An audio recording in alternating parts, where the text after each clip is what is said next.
sempre, começamos o nosso programa invocando a Santíssima Virgem Maria, o Santo Padre Pio de Pietrelcina, para que roguem a Deus, Pai, Filho e Espírito Santo, que nenhuma injustiça se cometa nesse programa.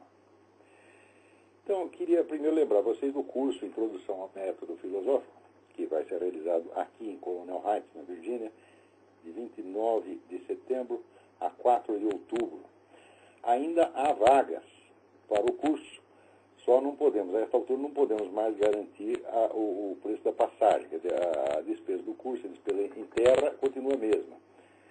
Mas nessa altura, embora ainda exista vagas para o curso, não há mais vagas para o mesmo voo. Então, vai haver uma pequena diferença no preço da passagem. Vocês podem se informar pelos telefones 041 9974 4443, 041 3362 0200 ou 041 3262, não, o primeiro telefone é 3362-0200, o segundo é 3262-0100. Também queria aqui dar um aviso, estou particularmente feliz de poder dar esse aviso, porque há muitos anos a gente recebe pedidos de gravações de aulas e apostilas minhas de cursos antigos. Esse é um material imenso, são mais de 20 anos de aulas, umas gravadas em vídeo, outras em áudio e outras transcritas em apostilas, embora a maioria delas sem correção do autor. Quer dizer, uma apostila não é para publicação ainda, é um texto provisório apenas para informação dos alunos. E esse material imenso, finalmente, agora estará à disposição, né, dos alunos e visitantes no novo site que estamos inaugurando hoje, agora mesmo, nesse momento, que é o Seminário de Filosofia, que é, então, uma divisão, uma extensão do meu site, www.olavodecarvalho.org. O endereço do site é www.seminariodefilosofia.org. Então, quem os interessados, entra lá no site e vão se inscrever, pagar uma taxazinha ridícula, que é só de manutenção, que é R$35 por mês, ou R$35 ou $20, que é a mesma coisa.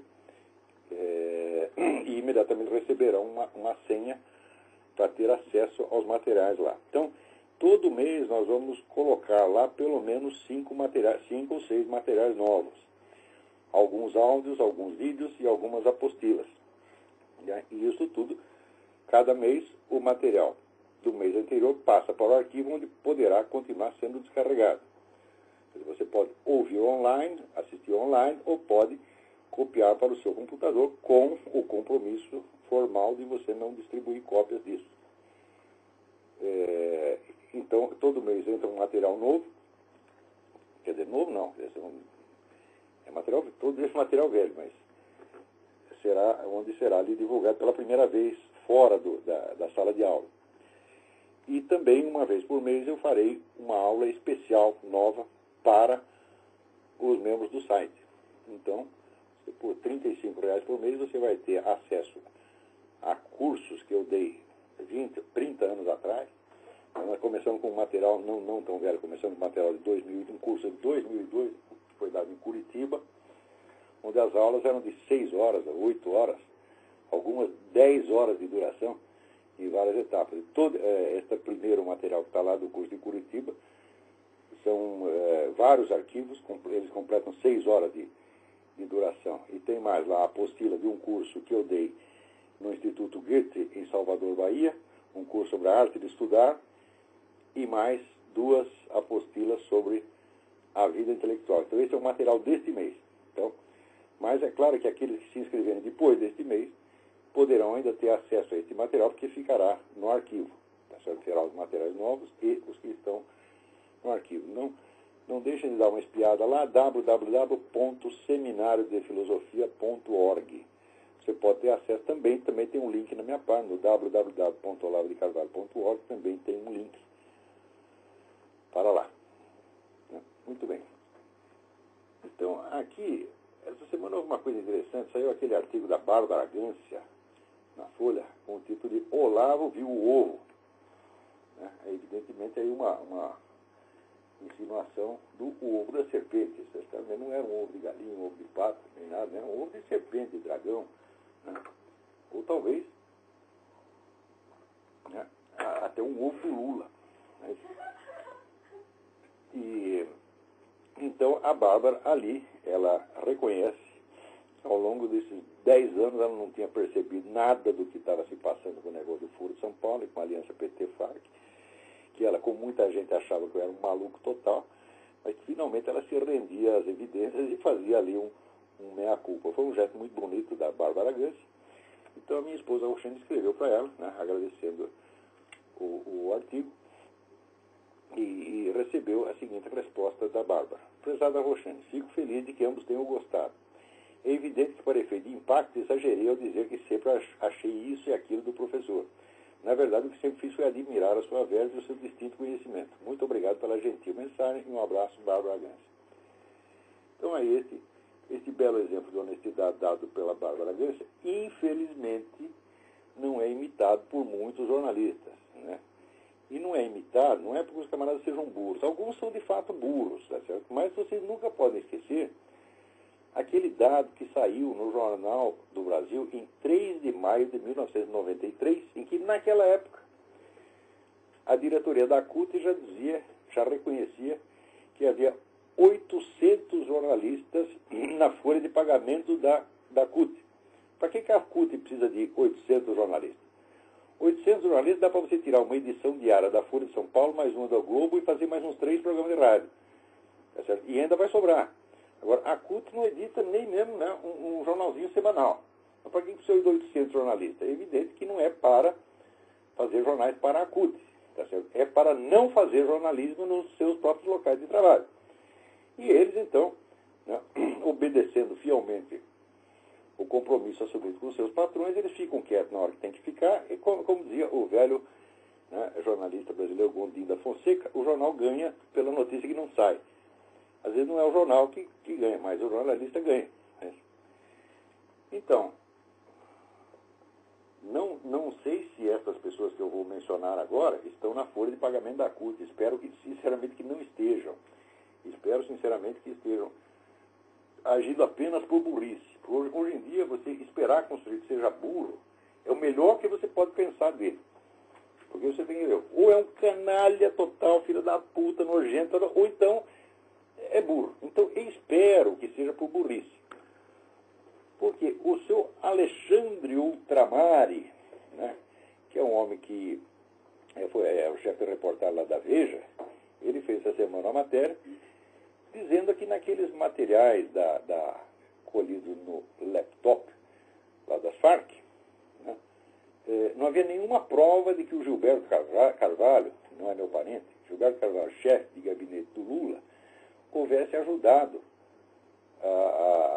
a narcoguerrilha de maneira alguma, que já está limpando a barra do Gilberto Carvalho. Olha, o Gilberto Carvalho era membro do conselho editorial da revista América Livre, que é uma revista comunista pra caramba, publicada em parceria com as Farc. Quer dizer, você fazer uma revista com os fulanos, defendendo os seus interesses comuns, e os seus planos comuns, sua estratégia comum, não é ajudá-los? O que é isso? Se não é ajudar, o quê? É atrapalhar? Mas ficar neutro é que não é. Então, na verdade, este dado não está no laptop, né?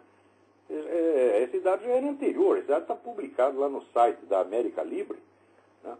Vocês põem ali no Google, América Livre, daí você vai cair lá num site que é feito, aliás, por uma rede espanhola que está conectada a mais de 1000 organizações comunistas no mundo. O negócio é uma potência, tem dinheiro que não acaba mais, tá vendo? E, inclusive, ali você descobre alguns grupos, né, revolucionários no Brasil que você jamais suspeitaria a existência. Por exemplo, tem um grupo lá chamado Sabotagem, dedicado exclusivamente, vamos dizer, a sabotar a legislação de direitos autorais.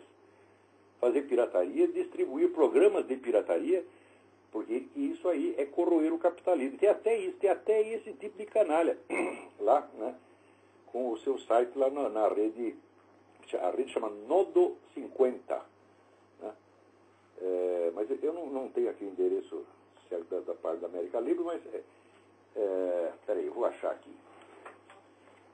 Já digo já. Aqui, www.nodo50 com número com algarismo 50.org, / América Livre. Vão lá que vocês vão achar essa revista. E na revista tem coisas muitíssimo interessantes, né? Não só ali comprova que o seu Gilberto Carvalho está fazendo a revista em parceria com a turma das Farc, com o Raul Reis, mas tem uns detalhes muito interessantes que, veja, em 2003, já fazia 2 anos, que o Fernandinho Beiramar havia confessado que vendia armas, que ele trazia armas do Líbano, comprava armas do Líbano, trazia e trocava essas armas com a turma das Farc, em troca de cocaína para distribuir no mercado brasileiro. Ele traz 200 toneladas de cocaína, a maior parte é para o mercado brasileiro e ainda sobrava um pouco aqui para o mercado americano. Ele tinha confessado isso em 2001. Em 2003, teve um seminário internacional dessa revista América Livre, que foi em São Paulo. E desse seminário participaram o vice-presidente do PT, Walter Pomar, né, o seu Emir Sader e vários desses intelectuais que agora aí estão brilhando nesses encontros com o Lula. Quer dizer, o próprio vice-presidente do partido está lá. E quem mais estava lá? Estava lá o Raul Reis. Raul Reis é aquele comandante das Farc que, um pouco antes, havia dado uma entrevista à Folha de São Paulo, dizendo que o principal contato das Farc no Brasil era o PT, e dentro do PT, especialmente a pessoa do seu Emir Sader, que era o maior teórico petista. Então, como é que o PT não tem contato direto com essa gente das Farc? Agora, inventaram também a história, né, o governo está com a história, e tem muita gente que defende, da turminha aí, ou os que estão na folha de pagamento da CUT, até os que não estão nela, que fazem isso de graça, fazem isso por bondade e generosidade, né? Eles estão todos endossando essa coisa de que o PT só teve contato com as Farc por motivo humanitário, porque estava preocupado com os reféns, coitadinhos, que estão lá presos, né? Nas Farc são 3 mil reféns, né? Primeiro publicaram que era 200, depois subiu para 700, agora está em 3 mil, né? Eu sei que é 3 mil mesmo, se não mais. Então, o PT estava, assim, condoído desses reféns. O Lula chorava todas as noites, né? Ele acordava de madrugada. Marisa, não aguento mais, estou preocupado com os reféns, né? Então, o PT só teve algum contato com as Farc por motivos humanitários. Agora é o seguinte. A gente tem 18 anos de atas de assembleias e grupos de trabalho do Foro de São Paulo. Dá mais de 1000 páginas. E você tem aí 21 números da revista América Livre, que é uma outra estrutura. A revista América Livre fazia o seu próprio seminário, seus próprios encontros internacionais, e reunia toda essa putada lá. Eu li tudo. Não tem uma palavrinha a favor dos coitados dos reféns. Quer dizer, se estiver tão preocupado, né? Estou preocupado com os reféns, então por que você não fala alguma coisinha com aquele que os mantém prisioneiros, né? Todas essas oportunidades, o Lula lá durante os 16 anos presidiu essa merda, né? Não apenas não falou nenhuma palavra a favor dos reféns, mas não disse uma única palavra contra o terrorismo. Agora, essa história de dizer, não, nós somos contra o terrorismo, etc, etc. Ora, até inventaram, né, esse Marco Aurélio Garcia, que é mentiroso, que é a peste. Né? Não, mas as Farc queriam contato com o Lula, mas nós não deixamos porque nós somos contra o terrorismo. Eu digo, olha, mas que coisa. Nessa época, eles não consideravam as Farc terroristas. Eles diziam, oficialmente a Farc não é terrorista. Se a Farc não é terrorista, por que você vai evitar contato com eles por ser contra o terrorismo? Olha, essa gente inventa cada mentira, mas é tão pueril. Mas é que dá vontade, sabe, de bater na cara. Esse Marco Aurélio Garcia merece os tapas na cara ou na bunda. Vai ser difícil você distinguir o que é cara e o que é bunda, mas porque você vê alguma coisa, dá umas palmadas lá, por via das dúvidas, né? Então, o pessoal inventa essas coisas. Agora, o Alexandre Ultramari, que é o cara que escreve que o Gilberto Carvalho está inocentinho, ele deu uma conferência em Brasília, na UNB, onde ele dizia o seguinte: primeiro, ele confessava que sempre foi eleitor do PT, o que já é sinal de QI 12. Quer dizer, quem é eleitor do PT, ou é por esperteza, porque está levando algum, ou é porque é burro. Isso não tem, como diz o latim, tertium non datur, não tem a terceira hipótese. Né? Então, o Alexandre Ultramari, que cabe numa dessas duas classificações, ou é esperto e desonesto, ou é honesto e burro, ele sempre foi eleitor do PT, e ali ele dizia, Nós nunca cobrimos as reuniões do Foro de São Paulo porque achamos que não tinha a menor importância.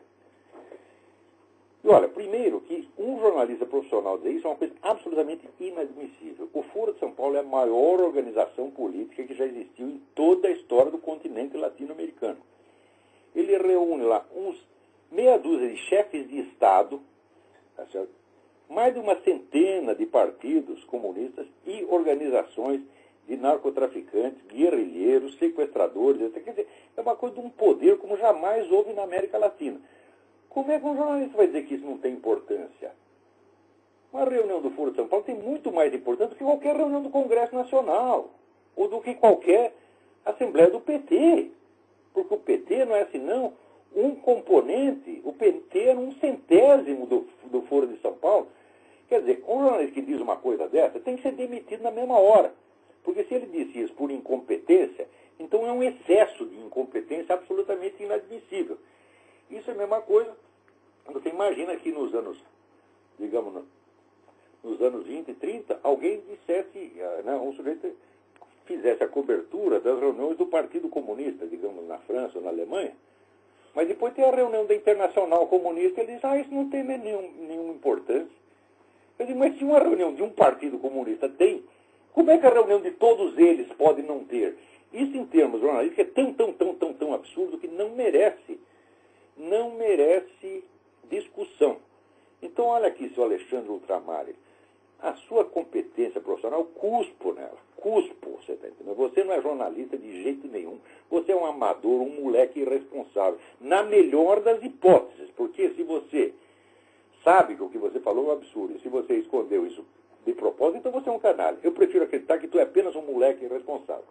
E esse moleque irresponsável foi chefe da sucursal de Brasília, ou chefe de reportagem da Veja.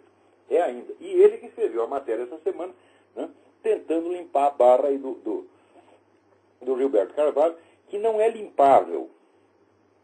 Porque essa revista circulou desde 1994, com o seu Gilberto Carvalho lá no Conselho Editorial, junto com o Emir Sader e junto com o Raul Reis, com o Manuel Marulanda, com aquela putada toda. Né? Então, como é que isso aí não é ajudar? Né? Experimenta, usa um pouco a imaginação. Né? O senhor chega para mim e diz, olha aqui, o senhor Olavo, vamos fazer uma revista, fazendo propaganda das nossas ideias para nós tomar o poder. E nós fazemos uma revista. Nós não estamos nos ajudando uns aos outros? O que é isso, porra? Né? Daí também, né, também descubro mais uma coisa. Vocês se lembram daquele tal de seu Luiz Felipe de Alencastro, que é o sujeito que veio aqui nos Estados Unidos fazer uma conferência no Council on Foreign Relations, é o maior think tank da América. O Council on Foreign Relations é conhecido como a antessala da presidência da República.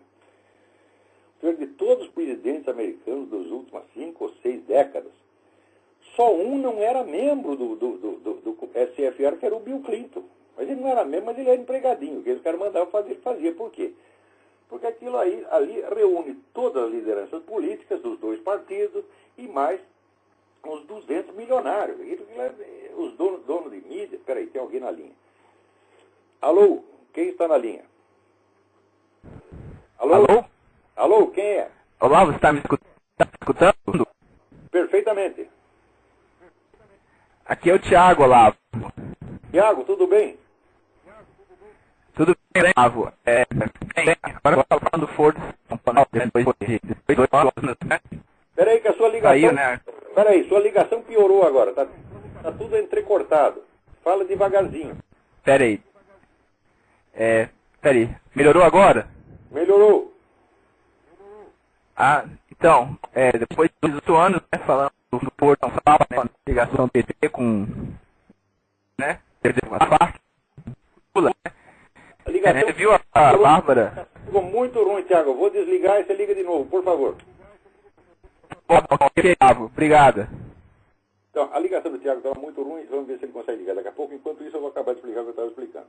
Então, esse Luiz Felipe de Alencastro, que era professor de História do Brasil na Universidade de Paris e colunista da Veja, ele veio aqui para dizer que, ele veio aqui nos Estados Unidos para dizer que o Foro de São Paulo não existia, que isso era uma balela, uma lenda inventada por um maluco, o qual sou eu, é esse que vos falo. Né? Agora chega aqui, está aqui, Lula com os intelectuais, tá certo? Né? E na lista de intelectuais estão aqueles de sempre, Emir Sader, evidentemente, infalível, Maria Conceição Tavares, Cândido Mendes, Orcanema, e quem mais? Luiz Felipe de Alencastro. Ó, como é que esse canalha não sabia que o Foro de São Paulo existia se ele tem relações com essa gente, porra? Olha que o Emir Sader é o diretor da revista América Livre, que é a voz do Foro de São Paulo. Se ele é amigo do Emir Sader, se ele é amigo dessa gente, como é que ele não sabe que existe Foro de São Paulo? Mesmo que ele tenha ficado sabendo depois, ele tinha obrigação de escrever um artigo retificando. Olha, eu disse aquilo, eu estava enganado, como fez a Bárbara Gância. Mas acontece o seguinte, a Bárbara Gância é mais homem do que esse cara. Isso aí não vale o que peida. Isso não vale o que peida. É assim, ou é desonesto, ou é vigarista, ou é de uma incompetência monstruosa. Por quê? Os documentos do Foro de São Paulo são inacessíveis, ele tem formação de historiador. A primeira coisa que tu aprende em história é que a opinião do seu fulano, do seu ciclano, não interessa. Interessa o documento primário, a fonte primária. Ora, as fontes primárias sobre o Foro de São Paulo estão todas à disposição. Eu mesmo coloquei à disposição. E o desgraçado, em vez de ler os documentos, inventa da cabeça dele que a coisa não existe. Como é que o sujeito desse pode ser professor? Esse cara não pode ser professor primário. Como é que é colunista da Veja? Esse sujeito não pode escrever em jornalzinho de Grêmio. Mas o que se chama de vida intelectual no Brasil é isso. Você viu a entrevista do Paulo Coelho? Ele disse que ele é o maior intelectual do Brasil. E o pior é o seguinte, o pior é que ele tem razão. E o problema é exatamente esse. Você está entendendo? Agora, peraí, tem alguém na linha aí, vamos lá. Alô? Alô? Alô? Alô? Isso, fale mais alto. Sou aqui o Thiago de novo. Melhorou um pouquinho, tente falar agora? bem devagar. Ok. Eu tinha um site, um blog muito interessante na internet, né? Que chama antarcticus.blogspot.com. Como é que é? É bem interessante ele porque... Repita o nome do site, por favor. antarcticus.blogspot.com. Olha, eu não entendi o nome do site, eu espero que os outros ouvintes tenham percebido, tenham entendido. Fala sobre a Antártida, né? As expedições que os países fazem, né? E... Tô ouvindo mal, mas tô ouvindo. Tá. Então, eu tento que...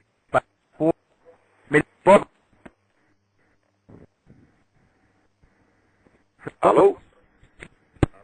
Melhorou agora? Alô? Alô? Alô, professor, melhorou agora ou não? Melhorou.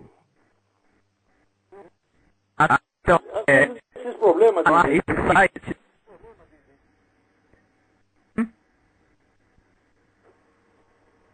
Olha, tá impossível essa ligação. Alô? Tá impossível. Eu vou tentar então. Até mais. Até mais, obrigado.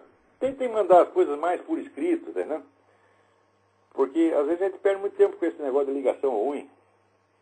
Né? Mas vamos continuar aqui. Né? Não sei se... Agora, o seu Luiz Felipe de Alencastro e o seu Alexandre Ultramari não são os únicos que estão aí dando mau exemplo. Né?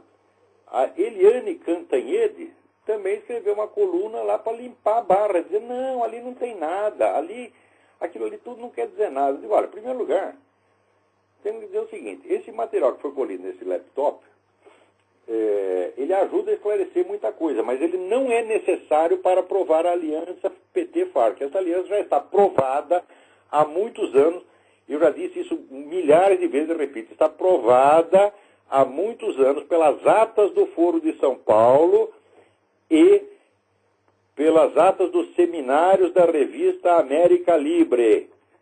Tá certo? Que, anote bem, dizer que o PT não teve contato, não, teve contato, anualmente teve vários contatos, porque além da Assembleia tinha grupos de trabalho do Foro de São Paulo que estavam praticamente em reunião permanente. Se não tinha reunião numa cidade, tinha reunião em outra. E essa turma tem dinheiro a dar com pau, então eu viajava toda hora, ia para a cidade do México, para a Argentina, para Cuba, para o Raio Parta, e toda hora dá grupo de trabalho. O contato era permanente, permanente. Agora, além do Foro de São Paulo, tinha essa segunda estrutura, esse segundo canal de comunicação, que eram os seminários da América Libre, que não são seminários do Foro de São Paulo, são promovidos pela revista, são independentes também. E lá também estava sempre essas mesmas turmas, estava lá Raul Reis, Manuel Marolanda, essa putada toda, tá vendo? E a turma do PT sempre lá. E não é só um militante do PT, não, é o vice-presidente do PT, Walter Pomar. E eu sei que ainda em 2001, num desses encontros, o Lula estava lá, num dos encontros da América Livre. Eu não tenho a data, por quê? Porque esse site da América Livre, provando a má intenção, provando que é uma coisa clandestina, sacana, né? Não coloca os anos, não coloca, põe dia e mês, mas não coloca ano de nada. Então você tem que ir descobrindo por comparação, pelas referências, etc, etc. Por exemplo, o Lula se refere, vamos dizer, à campanha presidencial que já tinha acabado ali. Então, isso deve ter sido logo depois da eleição dele em 2002. Né? Então, que ele estava lá, ele estava com a locução: que tipo de socialismo queremos? Né? Então, tá aqui, houve um tempo durante a campanha que eu dizia ele está falando para esse da campanha. Então, a campanha ou estava no fim ou estava em curso. Né? Então, o Lula estava lá, como ele não encontrou Raul Reis, não encontrou Manuel Marolanda, não encontrou ninguém das Farc do Mir chileno. Em segundo lugar, vocês viram, no movimento comunista há uma longa tradição de articulação ou concomitante ou alternada, né, ou explícita ou implícita, dos meios de luta legais com a violência criminosa. Isso desde o tempo de Lenin, sempre foi assim, em todo lugar é assim. Você sempre tem onde é a parte clandestina da atuação e tem a parte pública. Sempre teve. Né? E o comando da operação, por regra leninista, que ainda está em vigor, está sempre na parte clandestina. Quer dizer que o que você vê da atuação pública não é o mais significativo. O comando está sempre no subterrâneo. Né? E isto ali no Foro de São Paulo é bastante visível. Porque enquanto eles estavam fazendo essas campanhas, etc., prosseguiam o narcotráfico, sequestros, assassinatos, contrabando de armas, etc, etc. Ao mesmo tempo que prosseguia isso, a outra parte, que é a parte legal e aparentemente decente, o que fazia? Ela não dava tiro, ela não fazia sequestro, mas ela fazia a proteção legal e política para os envolvidos nas atividades violentas. Né? Qualquer militante do MIR chileno, sequestradores, ou das Farc, que fosse preso no Brasil, imediatamente havia mobilização nacional para defender o sujeito. Não foi só no caso do Medina, não, do chamado Padre Oliveira Medina. Com os sequestradores da Bílio Diniz e do Washington Oliveira foi a mesma coisa. Qualquer um dessa gente aqui. Esse é acordo, meu Deus do céu. Quer dizer, tem um lá que está dando tiro e o outro está dando respaldo legal, jurídico, jornalístico, etc., para livrar a barra do cara. Sempre foi assim, é a coisa mais lógica do mundo. Agora, se essa colaboração não configura um crime de formação de quadrilha, eu não sei o que configura, que raio de coisa, que raio de fenômeno é esse, que nome vamos dar para isto. Tá certo? Então, a prova de todos esses crimes já existia nas atas do Foro de São Paulo e dos... Aqui, no número 18 da América Livre, 6º Seminário Internacional, Socialismo, Experiência e Perspectiva. Está lá, Leonardo Boff, Emir Sader, Tasso Genro, tá certo? Né? Frei Beto, tudo junto com a turma das Farc, pô. E depois sai na revista também com a chancela das Farc. Quer dizer, se isso não é ajuda a multa, eu não sei o que é. Agora, você vê, essa semana, na mesma semana que a dona Eliana Cantanhede disse que não, ali não tem nada, não indica nada, está aqui, o Reinaldo Azevedo bota lá, né, a cartinha do Raul Reis, né, a um militante não identificado, dizendo: bastante significativa a solidariedade dos partidos comunistas do Brasil e de outros países com a luta das Farc. no empenho de impedir a extradição do padre, né, Francisco Medina, que eles chamam de Padre Medina. Em espanhol, ele cura Medina.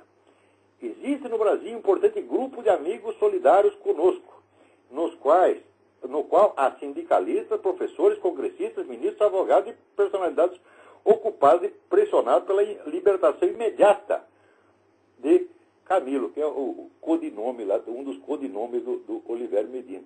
Não só lutaram pela libertação dele, mas arrumaram lá um emprego para a mulher dele para quebrar o galho. Quer dizer, se isso não é ajuda, o que é, meu Deus do céu? Né? Agora, olha aqui. Atenção. Se tem alguma autoridade ouvindo isso talvez não tenha no momento, mas depois na versão que fica gravada, alguém vai ouvir. Atenção, seus deputados, seus senadores, né? Seus donos de jornais, os juízes do Supremo Tribunal Federal, né? Comandantes militares, né? Intelectuais. Aqui, minha gente, eu não estou falando de nenhum Fiat Elba. Eu não estou falando de nenhuma doação de R$1.000 para a Fundação Procarente de Canapi. Eu não estou falando de nenhuma daquelas merdinhas perante as quais os senhores se mostraram tão indignados no tempo do Collor, a ponto de caçar um presidente, forçá-lo à renúncia, tá certo? Sendo que depois esse presidente foi inocentado de todos os crimes, mas não teve o seu mandato de volta e não teve a sua carreira política de volta. A carreira política está destruída. Quer dizer, vocês ficavam indignados porque deu R$1.000 para a Fundação Procarente. Agora eu estou falando aqui, tá certo, da maior articulação, o maior concurso de crimes observados ao longo de toda a história latino-americana, envolvendo sequestro, envolvendo manter, vamos dizer, em cárcere privado 3.000 pessoas. Sem contar, vamos dizer, todos esses contatos que tem das Farc treinando a turma do MST para fazer guerrilha urbana, das Farc treinando a turma do PCC, enquanto a Farc treina o PCC para matar vocês, desgraçados, tá certo? Tá lá o seu Greenhalgh, tá lá o seu Emir Sader, tá lá todo o PT, toda a cúpula petista, protegendo o agente das Farc. E vocês são covardes demais para perceber que esse mal está sendo feito. Você quer, sabe aquele negócio? Senta que o leão é manso. Quer dizer, todos vocês que fingiam indignação contra o Collor, vocês faziam isso porque o Collor era um só e vocês eram milhões. Daí vocês ficaram todos valentes. Tá certo? Agora que você não está lidando com ladrão de galinha, o Collor não é nem ladrão de galinha. O Collor simplesmente não prestou atenção direito no que a família dele estava fazendo, foi só isso. E, no fim, nada se provou contra ele, foi totalmente inocentado pela justiça. Né? Mas vocês, todos foram paus vandados da esquerda, e quem lançou aquela campanha ela foi por meio da esquerda, e vocês todos obedeceram. E agora, que vocês estão vendo quem são os verdadeiros bandidos? Agora, aqui nós estamos falando de criminosos de verdade, tá certo? Não é de menino mau, que nem o Collor é apenas um menino mau, metido, arrogante, besta, mas não era criminoso. Agora, esses aqui são criminosos mesmo. Por causa dessa brincadeira, 50.000 brasileiros estão morrendo por ano. Sem contar, eu não estou contando nesses 50.000 a garotada que morre por tráfico de tóxico, por tráfico de cocaína, que o seu Fernandinho Beiramar comprou das Farc e distribuiu no Brasil, nas escolas, nas esquinas, para todas as suas crianças. Eu não estou computando essas crianças, porque se for computar, daí não é 50.000, é muito mais. Eu não estou falando desses. Agora, para vocês, parece que o Fiat Elba tem mais valor do que a vida de 50.000 brasileiros e todas essas crianças que estão morrendo. Então, vocês todos, seus senadores, deputados, tá certo? Todos os homens públicos do Brasil, vocês não valem nada, nada, nenhum de vocês. Tá certo? Quando se completar a tomada do poder por essa gente do Foro de São Paulo, eles vão matar vocês. E eu não vou derramar uma lágrima por vocês. Mas vocês não merecem. Tem alguém na linha aí? Alô, quem é? Alô, Olavo? Sim. É Alex de Salt Lake City, tudo bem? Ô, Alex, tudo bem? Eu gostaria de perguntar uma coisa, saindo um pouco desse assunto, se o senhor me permite. Por favor. Essa semana, né, sexta-feira, começa os Jogos Olímpicos de Pequim, né? Sim, sim. Eu estava discutindo com alguns amigos a respeito dos Jogos e eles estão falando que agora, né, os idiotas estão falando que agora é melhor do que os Jogos de 80 em Moscou. O senhor poderia comentar a relação dos Jogos Olímpicos de Moscou, na época que o comunismo, entre aspas, existia mesmo, aliás, digo, que o comunismo existia oficialmente E agora que o comunismo... Mas, um momento, o comunismo não existe oficialmente na Rússia. O regime comunista, a Rússia a China é governada pelo Partido Comunista Chinês. Não, eu digo assim... Eles fizeram apenas uma abertura econômica que não alterou... Hoje elas falam que o comunismo não existe mais, né? Não existe no cu deles, tá entendendo? Mas faz sentido, daqui a pouco você vai ver, né, quando examinar, se o sujeito for na privada, vai ver que está lá. Como é que a pessoa pode dizer outra coisa? O comunismo não existe mais. Já vou comentar isso daqui a pouco, mas vamos falar especificamente da China. Quem governa a China é o Partido Comunista Chinês, tá certo? E a cúpula do Partido Chinês é quase toda militar. Ou seja, os caras estão numa ditadura militar comunista. A abertura para o capital estrangeiro foi igualzinha à que Lenin fez na Rússia, logo no começo do governo dele, porra, que durou 10 anos. Né? Na China está durando um pouco mais. Ela começa na meados de 90 e se prolongou até agora. E está servindo para os comunistas se encher de dinheiro, tá certo? E deixar a população na miséria como sempre, vivendo sob uma tirania sangrenta como sempre foi. Não mudou absolutamente nada. Agora, no Brasil e no mundo está cheio de liberais. Sabe o que é liberal? Liberal é a pior raça que existe. Porque essa turma liberal, eles só pensam em dinheiro. Então eles acham assim, se abriu para o capital, logo vem, para abrir para o capital estrangeiro, logo vem a liberdade. Como? Você já faz 18 anos que o negócio está assim, não abriu nada. Se abrir para o capital estrangeiro trouxesse liberdade, jamais teria havido a ditadura comunista na Rússia.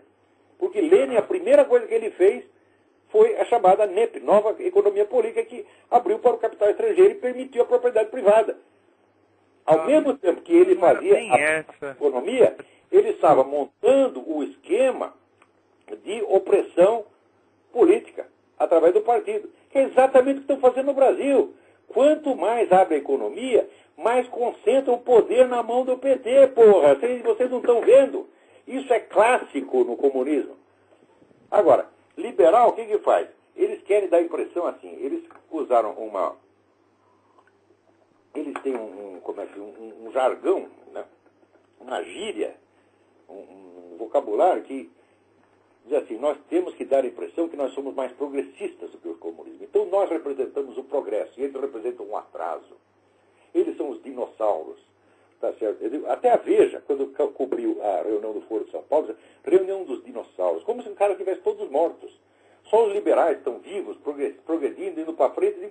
Mas se é assim, se o comunismo está morto e vocês estão vivos, por que são os comunistas que estão governando a América Latina e vocês estão perdendo tudo? Por que são eles que estão no poder e vocês estão aí fodidos? Quer dizer, para com essa arrogância idiota de dizer que o comunismo acabou, tá certo?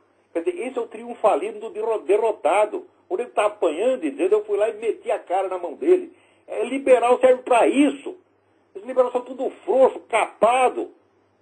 Tá certo? Olha, não levo mais a sério nenhum liberal, não. Você está entendendo? Então, essas coisas, o comunismo morreu, eu digo, olha, meu Deus do céu, quando Lenin abriu a economia soviética, os liberais da Europa já diziam a mesma coisa. Os caras desistiram do comunismo, não tem mais. Se você estudar a história, você vê o número de vezes que se anunciou que o comunismo acabou. Essa foi a última da década de 90, foi só a maior.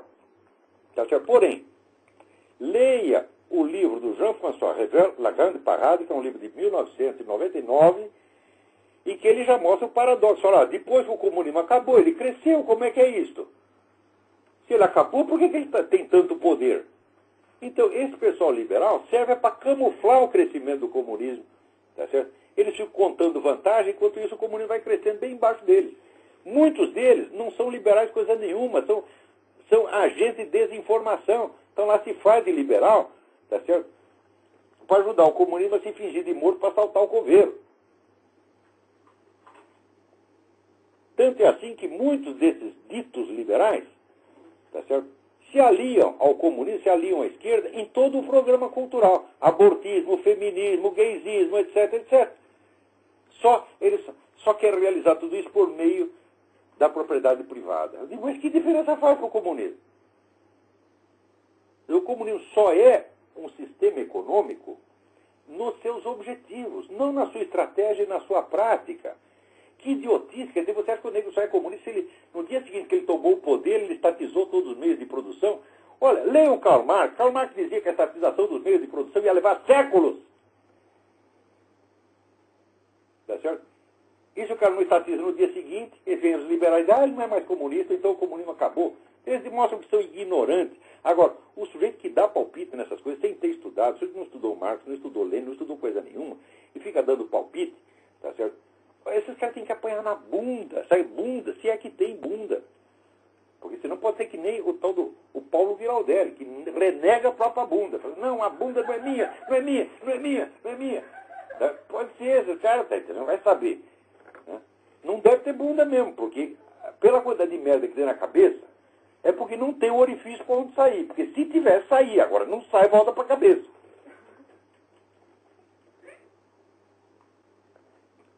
Agora aqui, ó, outra frescura que tem no Brasil, frescura, vamos lá, outra frescura. Está aqui, o seu Tarso Genro está negando que, com esse negócio de instaurar uma audiência pública para definir responsabilidades civis e criminais de agentes do Estado que praticaram crimes de tortura durante a ditadura, ele diz que isso não é revanchismo de maneira alguma. Né? E os militares ficam dizendo, não, é revanchismo, é revanchismo. Pela primeira vez, eu sou obrigado a concordar com o seu Tarso Genro. Isso não é revanchismo de maneira alguma. Se fosse mero revanchismo, seria uma coisa moralmente deplorável, mas não teria grande importância, seria apenas uma vingancinha. Isso não é revanchismo. Isso é uma obra de engenharia, isso é uma obra estratégica de enorme importância para destruir e subjugar as Forças Armadas. Tá certo? Desmoralizar é bater tanto na turma das Forças Armadas, bater tanto que o sujeito acaba se apaixonando. Tá certo? Né? Não tem esse seu brigadeiro Ivan Frota, que eu já disse que é uma besta quadrada, né? Que ele, para proteger a Amazônia, ele foi lá buscar contato com as Farc, quer fazer aliança com as Farc e Hugo Chávez, para fazer a guerra do povo inteiro contra o Império Americano. Como se quem está na Amazônia fosse os Estados Unidos e não a ONU. Né? Então, é para isso que serve. E tem muito milico burro que cai nisso. A maioria não. Tem muita gente que está entendendo tudo. Né? Aquela turminha do jornal, aliás, falando nisso, Jornal em Confidência, do Coronel Miguel, lá de Minas Gerais. Essa turma entende o que está acontecendo. Agora, tem muitos gente metido, tá certo? Burro, palpiteiro, né? Que acaba trabalhando para a esquerda. Agora, aproveitar e dizer uma coisa para vocês. O Jornal em Confidência, que já dura há anos com esforço de alguns, né, militares e civis, heróicos, verdadeiros patriotas lá de Minas Gerais, o jornal finalmente está com dificuldade financeira. E vocês têm que ajudar. O jornal está fazendo uma campanha de coleta de fundos. Vocês, por favor, procurem, né, na internet o jornal em Confidência e botem o seu dinheiro lá. Você está entendendo? Dê o que puder. Tá certo? Se quiser dar 100, dá, 200, dá, se é 1.000, dá, se é 10 mil, se é 100 mil, dá, se é 1 milhão, dá. Porque esse jornal honra as Forças Armadas. Tá certo? Não é que nessas publicações daquela merda daquela Escola Superior de Guerra, né, que ficam, né, os idiotas aí fazendo essa... Quer dizer, sempre que vê um estrangeiro na Amazônia, diz, é gringo, então é americano. Já que tudo que é estrangeiro é americano. Tá? Você vê. Alô, tem mais alguém aí na linha? Alô? Alô? Alô? Enquanto isso, deixa eu falar outro negócio para vocês. Não, tem o pessoal do Ternuma que também é muito bom, entendeu? Né? Mas de vez em quando aparece algum idiota que entra lá e consegue meter um artigo ruim lá. Mas a turma do Ternuma, que eu sempre colaborei com eles também estão fazendo a coisa certa. Agora, note bem, aqui, você vê como é que funciona essa coisa anti-americana no Brasil.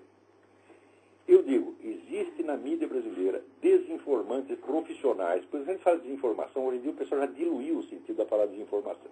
Qualquer informação que está errada ou inexata, porque eles não gostam de desinformação. Não, desinformação é um termo técnico inventado pelos comunistas para ilustrar o uso sistemático da mídia, tá certo? Como veiculadora de informações falsas para órgãos de governo, de modo a manipular decisões políticas. Não é só para enganar povão, não. Então aqui, o leitor aqui, o Landvele Lucena, tá certo? Me manda aqui uma matéria. A matéria já é velha, mas vale a pena comentar. Saiu na coluna do Boechat, em 2007. General americano Patrick Hughes ameaça intervenção na Amazônia brasileira por questões ambientais. E daí está lá na www.meioambientehoje.com.br. Segundo informou o jornalista Ricardo Boechat, inicialmente no programa Bom Dia Brasil da TV Globo, e confirmando depois em matéria publicada em O Globo, aspas, uma plateia de professores do Instituto de Tecnologia de Massachusetts presenciou na quinta-feira passada um momento histórico. Pela primeira vez, uma autoridade do alto escalão dos Estados Unidos defendeu em público a intervenção militar norte-americana na Amazônia. A autoridade em questão foi ninguém menos que o general Patrick Hughes, atual diretor da Agência de Inteligência das Forças Armadas Norte-Americanas, Defense Intelligence Agency, DIA. Bom, muito bem. Deixa eu contar uma coisa para vocês. Essa notícia saiu em 2007. Vou mostrar como é que isso funciona.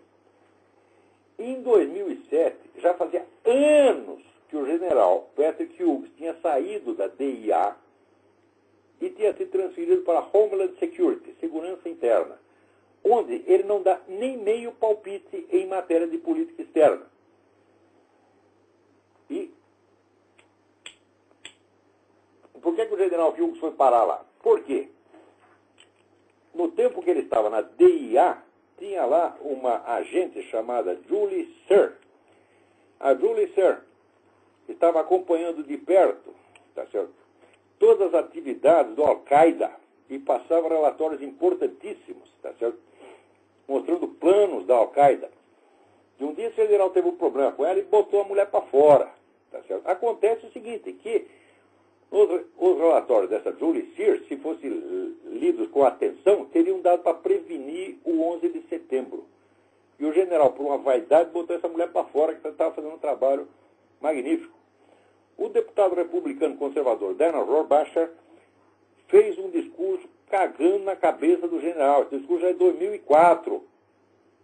Em 2004, o general já não estava mais na DIA, já estava na Homeland Security. Mais ainda, essa declaração de que ele diz que se o Brasil criar problemas ecológicos, os Estados Unidos devem intervir militarmente, né? Ele não pode ter feito no posto que ele ocupa agora. Isso seria, vamos dizer, um escândalo. Quer dizer, o cara da Homeland Security falando sobre política externa. Tá certo? Eu já perderia o cargo até na Homeland Security. Mas acontece que, você procurando direitinho essa afirmação, você vê que ela já era citada em trabalhos acadêmicos de 2001. Quer dizer, ninguém falou isso antes de 2001. E em 2007 sai no Brasil dizendo que o cara falou semana passada.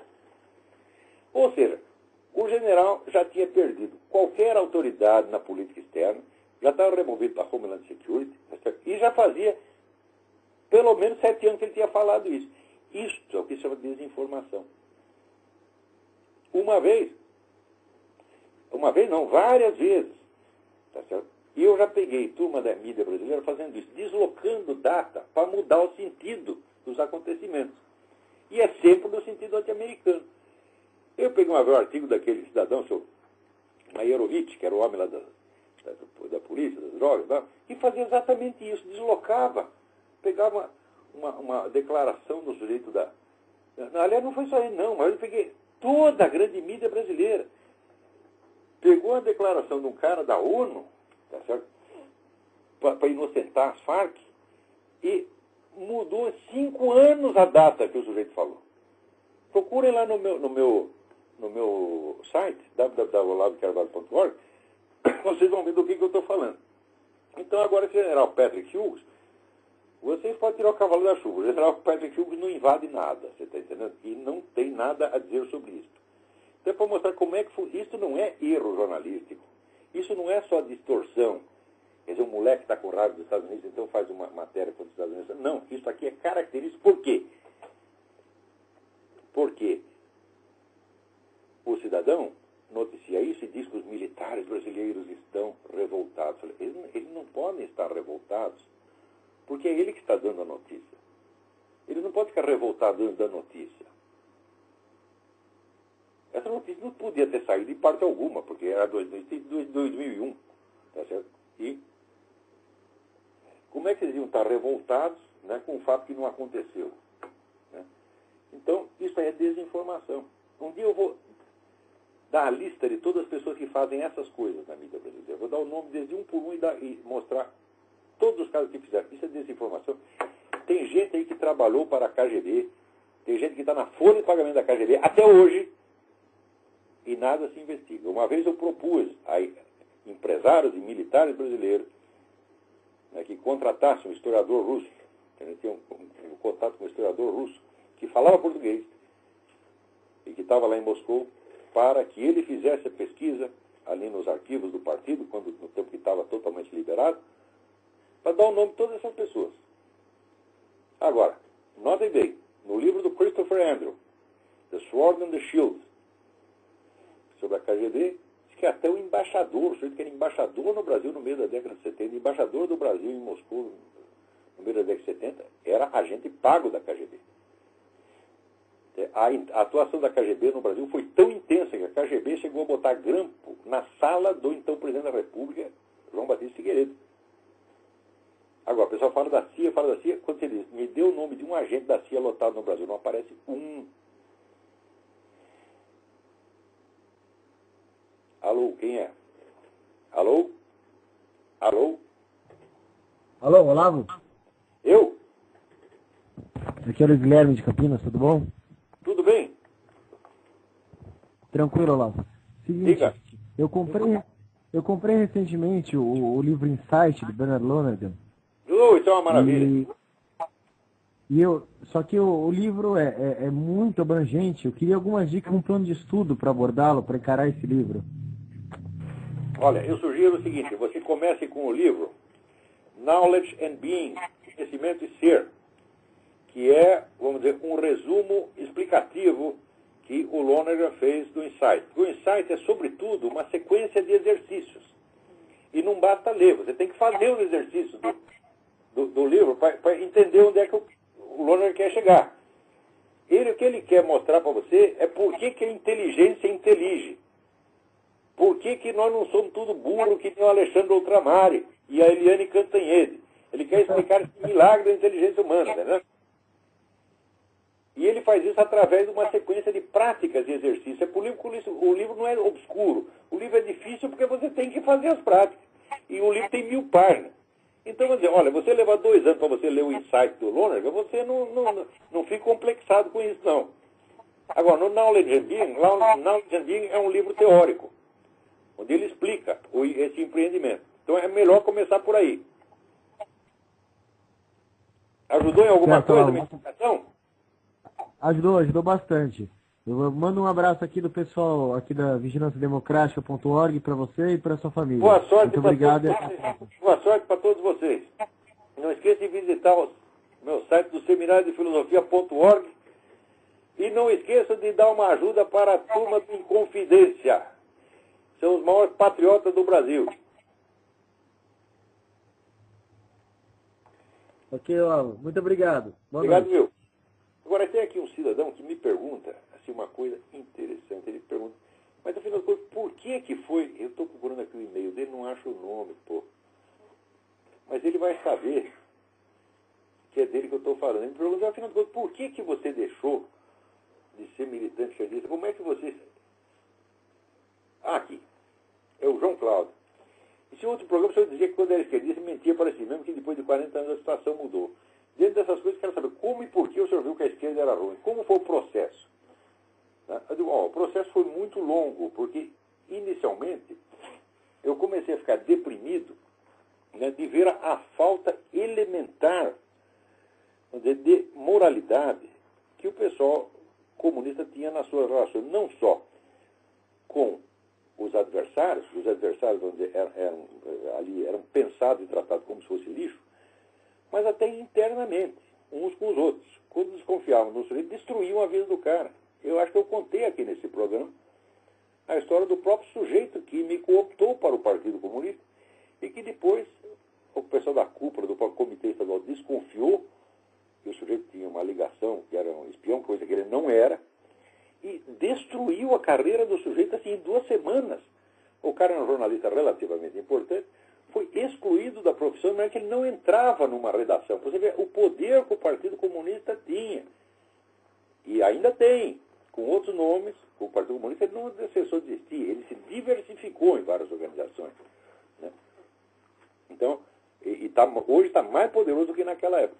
Então, simplesmente chutou um sujeito para fora da profissão, o cara virou um mendigo, bêbado, destruíram a vida do cara. Eu vi isso com meus próprios olhos. Né?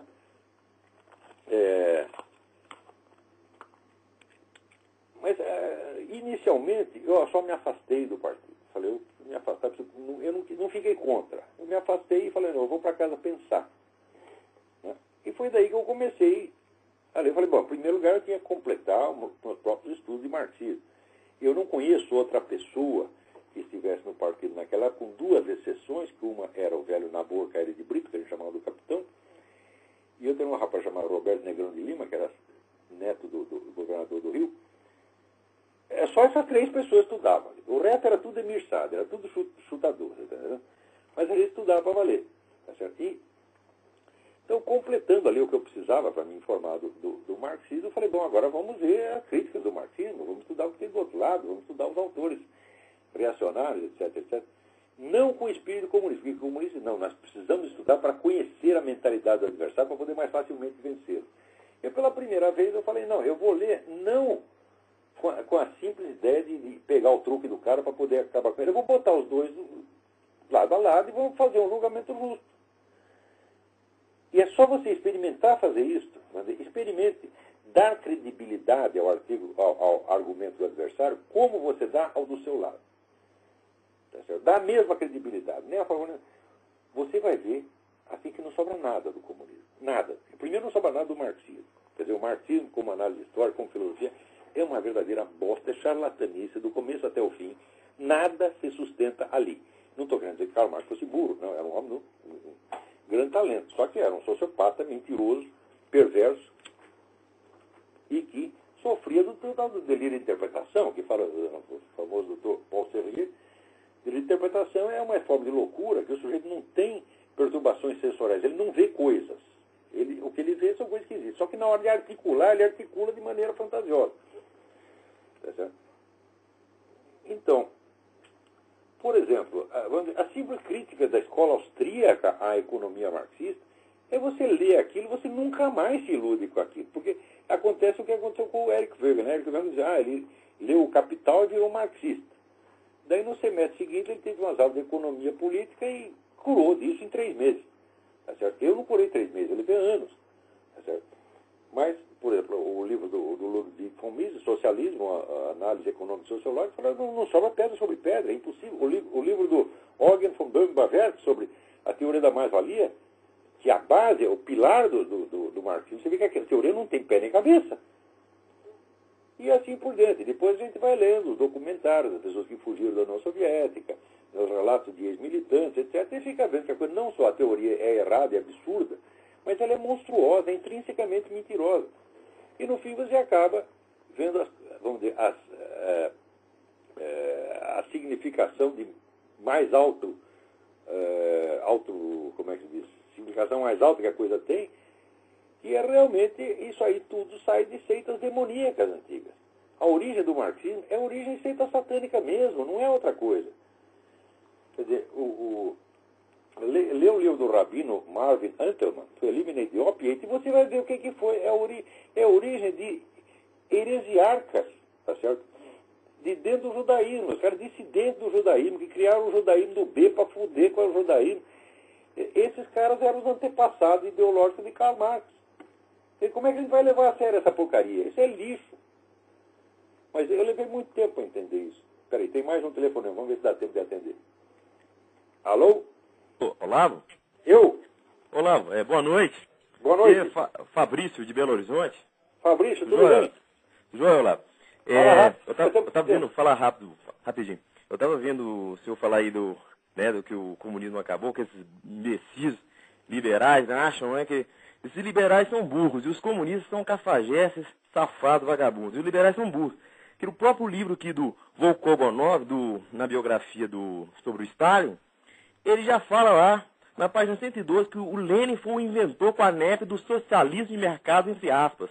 Exatamente. Quer dizer, esse povo é tudo imbecil, esses liberais, acham que é só mudando a economia. Todos estão interessados em ganhar dinheiro com isso, porra. Exatamente. Vamos investir na China, vamos encher o cu de dinheiro. O chinês tem Exato. porra. É assim que eles pensam. Exatamente. Olavo, um abraço. Sempre assista seus programas, leia seus textos. Bem lembrado aí, Dmitry Volkogonov, a biografia do Stalin. Que página que você falou? 112 ele fala lá do socialismo de 112 mercado. é a edição brasileira, procurem lá. Edição brasileira, do livro Stalin, o volume 1. Muito interessante. Obrigado pela ajuda. Então, Olavo, um abraço, fique com Deus. Você aqui em também. Belo Horizonte, aqui nós acompanhando aqui sua filosofia aqui sempre. Já que está em Belo Horizonte, não esqueça de dar uma força para o grupo Inconfidência. Exato, isso. E não Isso, esqueçam de visitar o meu site novo, www.seminariodefilosofia.org. Muito eu já dei uma olhadinha lá. Tô lá. obrigado a todos, até a semana que vem. Até a semana que vem, com Deus. Você também.